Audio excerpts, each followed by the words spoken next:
സച്ചിയെ രേവതിയെ മാറ്റി താമസിപ്പിക്കുന്നതിനെ പറ്റി ചന്ദ്രമതി പറയുമ്പോൾ ഞാൻ ആലോചിച്ചൊരു തീരുമാനം പറയാമെന്ന് രവീന്ദ്രൻ പറയുന്നു. പിന്നീട് പുറത്തുനിന്ന് ജ്യൂസ് ഓർഡർ ചെയ്യാൻ ഒരുങ്ങുന്ന വശ്യയോട് രേവതി ജ്യൂസ് ഉണ്ടാക്കി തരുമെന്ന് ചന്ദ്രമതി പറയുന്നു. തുടർന്ന് രേവതി വശ്യയ്ക്ക് ഉണ്ടാക്കിക്കൊണ്ടുവന്ന ജ്യൂസ് ശ്രുതി കുടിക്കാൻ ഒരുങ്ങുമ്പോൾ അത് വശ്യയ്ക്കുള്ളതാണെന്നും നീ അത് വശ്യയ്ക്ക് കൊണ്ട് കൊടുക്കാനും ചന്ദ്രമതി പറയുന്നു. ഇത് കേട്ടുവരുന്ന സച്ചി ശ്രുതിനെ കളിയാക്കുകയും ആരാണോ ഏറ്റവും കൂടുതൽ സ്വർണം കൊണ്ടുവരുന്നത് അവർക്കാണ് ഈ വീട്ടിൽ സ്ഥാനമെന്നും പറയുന്നു. ശേഷം വശ്യയ്ക്ക് ജ്യൂസുമായി പോകുന്ന ശ്രുതിനെ സച്ചി കളിയാക്കുന്നു. പിന്നീട് വശ്യ വന്നതിൽ പിന്നെ ആന്റിക്ക് എന്നോടുള്ള സമീപനത്തിൽ മാറ്റം വന്നുവെന്നും കരുതിയിരിക്കണമെന്നും ശ്രുതി മനസ്സിൽ ചിന്തിക്കുന്നു.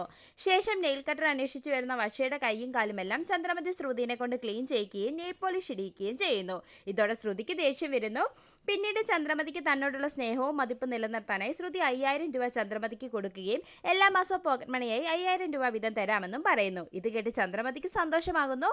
തുടർന്ന് വശ്യനെ ശ്രുതിനെ പുകഴ്ത്തിയും രേവതിയെ അപമാനിച്ചും സംസാരിക്കുന്ന ചന്ദ്രമതിയെ കാണിച്ച് എപ്പിസോഡ് അവസാനിക്കുന്നു.